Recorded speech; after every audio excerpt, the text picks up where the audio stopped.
Philippines లో MBBS చదవాలనుకుంటున్నారా? ఫ్రీగా వెళ్లి చూసి నచ్చితేనే ఎంబీబీఎస్ అడ్మిషన్ తీసుకోండి.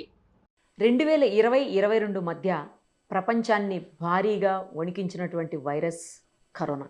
ఆ మాట వింటేనే భయపడిపోయేటువంటి పరిస్థితి. కొన్ని వేల మంది, అనఫీషియల్గా లక్షల మంది ప్రాణాలను బలిగొన్నటువంటి వైరస్. ఈ మధ్యకాలంలో మళ్ళీ మనం వినలేదు. కానీ గత 2 వారాలుగా ఏపీలో కడపలో ఏకంగా 8 పాజిటివ్ కేసులు, గుంటూరులో 2 కేసులు, కాకినాడ, విశాఖల్లో ఒక్కో కేసు చొప్పున నమోదయ్యాయి. 4 మరణించారు కూడా ఈ కోవిడ్ వైరస్తో. సో మరోసారి కోవిడ్ వైరస్ విజృంభిస్తోందా? ఎలాంటి జాగ్రత్తలు తీసుకోవాలి? అసలు ఎందుకు వస్తోంది మళ్ళీ వైరస్? లేతే ఉన్న వైరసే తన రూపాన్ని మార్చుకొని మళ్ళీ వ్యాప్తి చెందుతోందా? అన్ని వివరాలు డీటెయిల్డ్గా అడిగి తెలుసుకుందాం. శ్వాస హాస్పిటల్ నుంచి డాక్టర్ విష్ణురావు గారు, ఆయన పల్మనాలజిస్ట్. ఒక్కసారి ఆయనతో మాట్లాడదాం. డాక్టర్ గారు నమస్తే అండి. నమస్కారం అమ్మా. సార్, మనకు తెలుసు కోవిడ్ అంటే గజగజ వణికిపోయేటువంటి పరిస్థితులు 2020-22 మధ్యన మొత్తం ప్రపంచమంతా కూడా చూసింది. ఇప్పుడు మళ్ళీ మరోసారి కోవిడ్ అంటే భయమేస్తోంది. ఆంధ్రప్రదేశ్లో దాదాపు 8 కేసులు ఒకే చోట ఉన్నాయి. మొత్తం 12 కేసులు రిజిస్టర్ అయినాయి అని చెప్తా ఉన్నారు. అందులో 4 అయితే ఏకంగా చనిపోయినటువంటి సిచ్యుయేషన్.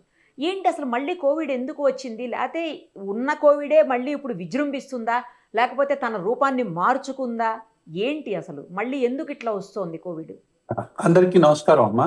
కోవిడ్ ఎక్కడికి పోలేదు ప్రపంచంలో నుంచి. కోవిడ్ ఇంకా ఉంది. ఇంకో విషయం ఏంటంటే, మొన్న నాకు ఒక 2 నెలల క్రితం జ్వరం వచ్చింది నాకు. వస్తే నేను చేయించుకుంటే అది కోవిడ్ వైరస్ అనేది వెళ్ళింది. కాబట్టి అప్పుడు నాకు అనిపించింది, ఓహో ఇది ఎందుకంటే నేను ఎంతో మంది పేషెంట్లను చూస్తూ ఉంటాను కదా. సో వాళ్ళు ఎవరో ఒకళ్ళు నా మీద ఏదో దగ్గటం ఏదో చూస్తున్నప్పుడు నాకు అంటుంటుందని నేను అనుకున్నాను. But very mild attack. ఒక 1 or 2 days ఫీవర్ ఉంది, గొంతులో గరగర, కొంచెం హెడేకు, ఒళ్ళు నొప్పులు, కొంచెం ఫీవరు, మైల్డ్గా ఉంది. అసలు ఎందుకు వచ్చింది చూద్దాము, ఏమన్నా ఇన్ఫ్లుయెన్జా కేసులు, మేము వైరల్ స్టడీస్ అనేవి మా హాస్పిటల్లో ఉన్నాయి. అసలు ఏవే వైరస్ ఇప్పుడు సిటీలో ప్రస్తుతం నడుస్తుంది అన్న దానికి ఒకటి మేము చేస్తా ఉంటాం, ఒక రీసెర్చ్. అయితే చేస్తే అది సడన్గా ఇది వెళ్ళింది మాకు. నేనేదో ఇన్ఫ్లుయెన్జానో ఏదో అనుకున్నాను. బట్ ఇలా వెళ్ళటం నాకు అప్పుడు అనిపించింది అనమాట, అక్కడక్కడ కేసులు వస్తున్నాయని చెప్పి. ఆ కోయిన్సిడెన్స్ అనేది నాకు ఒక 1-2 నెలల నుంచే ఇది నడుస్తూ ఉంది. అయితే దీనికి ముఖ్యమైన కారణాలు ఏంటంటమ్మా, ఈ కోవిడ్ వైరస్ తన యొక్క రూపాలని మార్చుకుంటుందని చెప్పాం కదా. మ్యూటేషన్స్ జరుగుతూ ఉంటాయి, రూపాలని మార్చుకుంటది. ఉన్న రూపంలో అందరూ గుర్తుపడతారని వేషం మారుస్తుంది, అదే మ్యూటేషన్ అంటే. వేషం మారిస్తే మనం గుర్తుపట్టాం కదా, అన్నిటిని తప్పించుకొని మనం బాడీలో ఇప్పుడు సెక్యూరిటీని తప్పించుకొని అందులోకి ఎంటర్ అవ్వాలంటే రూపం మార్చినట్టుగా మన బాడీలో ఇమ్యూన్ సిస్టమ్ యొక్క సెక్యూరిటీని తప్పించుకోవాలి అంటే దాన్ని మ్యూటేషన్ చేసుకుంటుంది. అది వైరస్ ఉన్నటువంటి తెలివితేటలు. సో ఇప్పుడున్నటువంటి ఏ వైరస్ కూడా మనం 20-22 మధ్య ఇప్పుడు మీరు చెప్పారు కదా, అంత బలంగా ఏది లేవు వేరియంట్స్. కాబట్టి but 4 deaths if they are directly related to COVID అని చెప్పి కనుక కన్ఫర్మేషన్ అయితే కనుక, కన్ఫర్మేషన్ అయిపోయింది సార్ ఆల్రెడీ కోవిడ్ వల్ల. అయితే వాళ్ళ కోమార్బిడ్ కండిషన్స్ ఏమున్నాయి, వాళ్ళ ఏజ్ ఎంత అనేది చాలా ఇంపార్టెంట్. చిన్న పిల్లలు సార్ అందులో, వాళ్ళ ఏజ్ మోర్ దాన్ ఒకవేళ ఉంటే గనక it is a cause of concern అంటాం.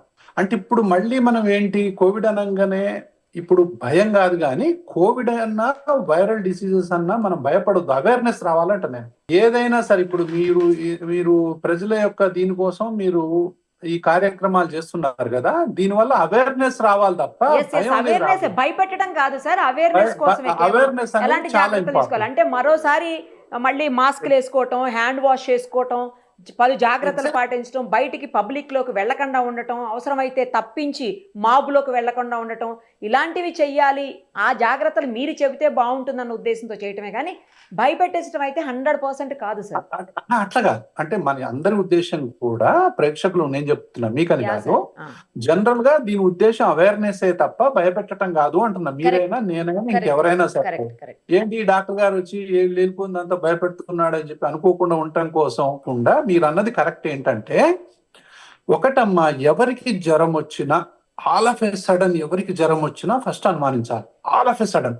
ఓకే, ఈ రోజు నిన్నటి దాకా నేను బానే ఉన్నా, సడన్ గా నాకు తలనొప్పి వచ్చింది, గొంతులో గరగరంటుంది, నాకు ఒళ్ళంతా నొప్పులు ఉంది, ఏంటి నాకు ఒక్కటే రోజులో ఇంత మార్పు ఏంటి నాకు అని మీ గనక సడన్ గా అనిపిస్తే మీరు చేయాల్సినటువంటి విషయాలు, ఒకటి బయటికి వెళ్లకుండా ఉండడం, యా సార్, ఐసోలేట్ రెండు అయిపోవటం. ఐసోలేట్ అయిపోవటం, మాస్క్ పెట్టుకోవటం మీరు చెప్పారు కదా, అది అవును సార్. చాలా ఇంపార్టెంట్. అది ఎవరు చెప్పినా కూడా అదే. తర్వాత వీళ్ళు బయటికి పోయేటప్పుడు కంపల్సరిగా మాస్క్ పెట్టుకోవాలి. అది ఒక విధంగా నేను ఏమంటానంటే ఇట్ ఈస్ సోషల్ రెస్పాన్సిబిలిటీ. ఇప్పుడు మీరు ఖచ్చితంగా మాస్క్ లేకపోతే ఖచ్చితంగా వేరే వాళ్ళకి అంటుకునేటటువంటి అవకాశాలు అయితే ఉంటాయి. ఇదొకటి. తర్వాత ఇమ్యూన్ సిస్టమ్ అనేది, ఆ రెసిస్టెన్స్ పవర్ అనేది, వ్యాక్సిన్లు అందరం వేసుకున్నాం, న్యాచురల్ ఇన్ఫెక్షన్ తో పాటు మనకి ఇమ్యూనిటీ వచ్చింది, అదంతా అంటే వేనింగ్ అంటాం కదా, వీనింగ్ అయిపోతా ఉంది, అంటే తగ్గిపోతా ఉంది. కాబట్టి ఈ దశలో మళ్ళా పెరుగుతుంది. అంటే కోవిడ్ వ్యాక్సిన్స్ వేసుకోవాల్సిన అవసరం ఒకటి ఉంది. ఆల్రెడీ కోవిడ్ రానివ్వండి, ఇంకే వైరస్ అన్నా రానివ్వండి, ఆల్రెడీ ఉన్నటువంటి వ్యాక్సిన్లు, ఏది ఇన్ఫ్లుయెన్జా వ్యాక్సిన్లు ఏదైతే ఉన్నాయో అవి కంపల్సరీ వేసుకోవాలి. వేసుకోకపోయినా పర్లేదు కానీ ఇన్ఫ్లుయెన్జా వేసుకుంటే ఏమవుద్దంటే, ఇది వచ్చిన తర్వాత కొన్ని ఇన్ఫెక్షన్లకు ఇన్వైట్ చేస్తుంది, సెకండరీ ఇన్ఫెక్షన్స్ ఉంటాయి.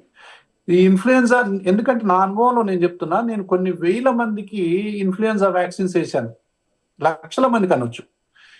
వాళ్ళు నా సర్వేలో నాకు తేలింది ఏంటంటే, నా పేషెంట్లు వచ్చి చెప్తారు, సార్ మా ఇంట్లో అందరికి వచ్చింది, నాకు మాత్రం రాలేదు సార్ అంటారు. ఇట్లా కనీసం కొన్ని వందల మంది చెప్పారు. సో దాన్ని బట్టి నేనేం చెప్తున్నానంటే, ఇన్ఫ్లుయెన్జా వ్యాక్సిన్ వేయించుకోండి. న్యూమోకోకల్ ఎవరైనా వేసుకోవచ్చు, 6 నెలల పిల్లల నుంచి ఏ వయసు వాళ్ళైనా వేసుకోవచ్చు. నెంబర్ 1. ఎవరికైతే బీపీలు, షుగర్లు, గుండె జబ్బులు, క్యాన్సర్లు ఉంటే వీళ్ళు కంపల్సరీగా ఎంచుకోవాలా, అంటే కోవిడ్ ఉన్నా లేకున్నా ఇది ఎంచుకోవాలా. ఇంకొకటి న్యూమోకోకల్ వ్యాక్సిన్ అంటాం, ఇది జీవితాంతం పనిచేస్తుంది ఒకసారి ఎంచుకుంటే. వీటి ఉద్దేశం ఏంటి, ఏ వైరస్ అయినా కూడా మన బాడీలోకి ఎంటర్ అయిన తర్వాత అది చేసే పని ఏంటంటే, ఇమ్యూన్ సిస్టమ్ దెబ్బతీసిన తర్వాత సెకండరీ బ్యాక్టీరియల్ ఇన్ఫెక్షన్ అని వస్తుంది మనకు. అంటే ఇది పోయి గ్రౌండ్ ఫామ్ చేస్తుంది, గ్రౌండ్ ఫామ్ చేసి బ్యాక్టీరియాలని ఇన్వైట్ చేస్తుంది. ఇంకా మీరు రండి, మీరు చూసుకోండి మిగతా కార్యక్రమాన్ని. అది న్యూమోనియాకు దారితీసి ఫ్యాటల్ కండిషన్స్ కు దారితీస్తుంది. ఈ కేసులే మనకు ఇంటెన్సివ్ కేర్ లో అడ్మిట్ అయ్యేటటువంటి అవకాశాలు ఉంటాయి. కాబట్టి అక్కడక్కడ, నాట్ ఓన్లీ ఈ Telugu states, all over India కూడా, పార్ట్స్ ఆఫ్ ఇండియాలో ఈ కేసులు బయటపడతా ఉన్నాయి. దాన్ని బట్టి ఏంటంటే, కరోనా అంటే కోవిడ్ వైరస్ అనేది మానవాడి నుంచి బయటికి ఇంకా పోలేదు, అక్కడక్కడ పాకెట్స్ రూపంలో బయటపడుతూనే ఉంది. ఇది మన ఇమ్యూన్ సిస్టమ్ని ఆధారం చేసుకొని ఒకటి. తర్వాత దాని యొక్క వేరియంట్స్ మారుతా ఉంటాయి. అంటే డేంజరస్ వేరియంట్స్ కనుక వచ్చినట్లయితే మనకు పరిస్థితి వేరే ఉంటుంది. కాబట్టి డేంజరస్ వేరియంట్స్ అనేది ఇంకా, అంటే ఇప్పుడు దాన్ని బట్టి, అంటే మరణాలు సంభవించినాయి కాబట్టి మనకి ఇది వేచి చూడాల్సిన అవసరం లేదు. ఎందుకంటే 9 చనిపోవటం అనేది కొంచెం సీరియస్ విషయమే. అది 9 చనిపోవటం అనేది సీరియస్ విషయం. ఇది మళ్ళీ స్టార్ట్ చేసుకోవాలి. మరి ఇది ఎప్పుడు ఓన్లీ బిగినింగ్ అనుకోండి. ప్రజలకు ఖచ్చితంగా మనం ఈ ఇన్ఫర్మేషన్ చెప్పాల్సినటువంటి అవసరం అయితే గ్యారంటీ ఉంటది. కాబట్టి వాళ్ళు మాస్కులు పెట్టుకోవటం కానీ, మళ్ళీ శుభ్రంగా చేతులు కడుక్కోవటం కానివ్వండి, అలా అని చెప్పి అతిగా రకరకాలైనవి ఏదో స్టీమ్లు పట్టుకొని గొంతులు పాటు చేసుకోవటాలు అలాంటివి ఏం చేయొద్దు. గోరువెచ్చటి నీళ్ళల్లో సాల్ట్ వేసి గార్గులు చేసుకోవటాలు, దాని తర్వాత చక్కగా ఇమ్యూన్ సిస్టమ్ ని మంచి ఆహారం ద్వారా కాపాడుకోవటం, శుభ్రత పాటించడం, హైజీన్ అంటాం కదా, కోవిడ్ అప్రోప్రియేట్ బిహేవియర్ అంటాం. కోవిడ్ అప్రోప్రియేట్ బిహేవియర్ అంటే ఏంటి, మనం మాస్క్ పెట్టుకోవటం, ఎదుటోళ్ళు మాస్కులు పెట్టుకోవటం, దాని తర్వాత హాస్పిటల్లో కొంచెం జాగ్రత్తగా ఉండటం. ఇప్పుడు మేము కూడా ఇన్స్ట్రక్షన్స్ ఇవ్వాలి. ఇప్పుడు ఎలాగో కొంతమందికి అయితే మాస్కులు అలవాటైపోయినాయి. ఇప్పుడు కొంతమంది మాస్కులు లేని అసలు హాస్పిటల్లో కనపడట్లా. ఆ మాస్కులు ఇంకా అలాగే, కొంతమంది అసలు మామూలు పీపుల్ కూడా మాస్క్ అలవాటైపోయింది లైఫ్ లో. ఒకప్పుడు మాస్క్ అంటే తెలవని వాళ్ళకి ఇప్పుడు మాస్కులు అనగానే మనకు పెద్ద సమస్య ఏం కాదు, హ్యాపీగా పెట్టేసుకుంటారు. సో మనం అంతా చెప్పాల్సిన అవసరం లేదు. కానీ బట్ ఈ మరణాలు వచ్చినాయి అనేటటువంటి విషయం ఖచ్చితంగా ప్రజలకు తెలియాల్సినటువంటి అవసరం ఉంది. కోవిడ్ అనేది ఇంకా సమాజంలో ఉంది, మనం జాగ్రత్తలు అనేవి పాటించాలి, ఇమ్యూనిటీ అనేది కాపాడుకోవాలి. మనకు ఆల్రెడీ అందుబాటులో ఉన్నటువంటి వ్యాక్సిన్స్ మనం తీసుకున్నట్లయితే దీని గురించి అంతగా భయపడాల్సిన అవసరం అయితే ఇప్పటికి లేదు. ఏదైనా డేటాని బట్టి, ఎవరైనా చెప్పేది డేటా బట్టి, ఇప్పుడు మీరైనా నేనైనా అందుతున్నటువంటి డేటాని బట్టి భయపడాలా, భయపడొద్దా, జాగ్రత్తలు ఏ స్థాయిలో తీసుకోవాలి, ప్రభుత్వం కానీ, వ్యక్తులు కానీ, కుటుంబాలు కానీ, హాస్పిటల్స్ కానీ ఏ స్థాయిలో జాగ్రత్తలు తీసుకోవాలి అనేది ఇన్ఫర్మేషన్ ని బట్టి, డేటా బట్టి ఉంటది ఎవరికైనా. సో ఆ డేటా వస్తున్న కొద్దీ ఇప్పుడు నేను భయపడాల్సిన అవసరం లేదు అంటున్నా, రేపు సడన్ గా వేవ్ వస్తే ఇదే మాట అనలేం కదా. అవును అవును సార్. మనం జాగ్రత్తగా ఉండాలి ఖచ్చితంగా అని చెప్పగలం. దట్టు కాబట్టి ఇంకోటి ఏంటంటే సార్, అఫీషియల్ గా వచ్చిన లెక్క ఇది 12 అని, అనఫీషియల్ గా ఇంకా హాస్పిటల్ వరకు టెస్ట్ చేయించుకోకుండా ఉండేవాళ్ళు. ఇప్పుడు చూడండి, ఇప్పుడు అసలు నాకు తెలియదు అంటే ఇది ఇంత ఇదిగా ఉంటుంది అని చెప్పి నేను చూసిన తర్వాత నేను షాక్ అయిపోయాను. అసలు ఇదేమన్నా తప్పు రిపోర్టా, లేకపోతే ఇదేమన్నా నాకే వచ్చిందా, మీ దగ్గర చేస్తుంటే మీకు డౌట్ వచ్చిందా సార్? నాకే డౌట్ వచ్చింది. అసలు ఏంటి కోవిడ్ వైరస్ రావడం ఏంటి, ఇదేంటి ఇంకా పోలేదా ఇది అని చెప్పి నాకే ఆశ్చర్యం అయిందంటే మీరు ఆలోచన చేసుకోండి. అదే కదా. కాబట్టి విత్ ఇన్ 2 days లో అది తగ్గిపోవటం అనేది కూడా జరిగింది. కాబట్టి ఉంది కోవిడ్ వైరస్ అనేది మన యొక్క సమాజంలో ఇంకా కొనసాగుతూనే ఉంది. మరి కోవిడ్ కు సంబంధించినటువంటి వ్యాక్సిన్లు మళ్ళీ వేసుకోవాలా వద్దా అనేది డేటాని బట్టి ఆధారపడి ఉంటది. ఈ లోపల మనకు అందుబాటులో ఉన్న వ్యాక్సిన్లు వేసుకోవటం మంచిదని చెప్పి నేను అనుకుంటున్నాను. Right sir, thank you sir, మంచి ఇన్ఫర్మేషన్ ఇచ్చినందుకు thank you so much. Thank you.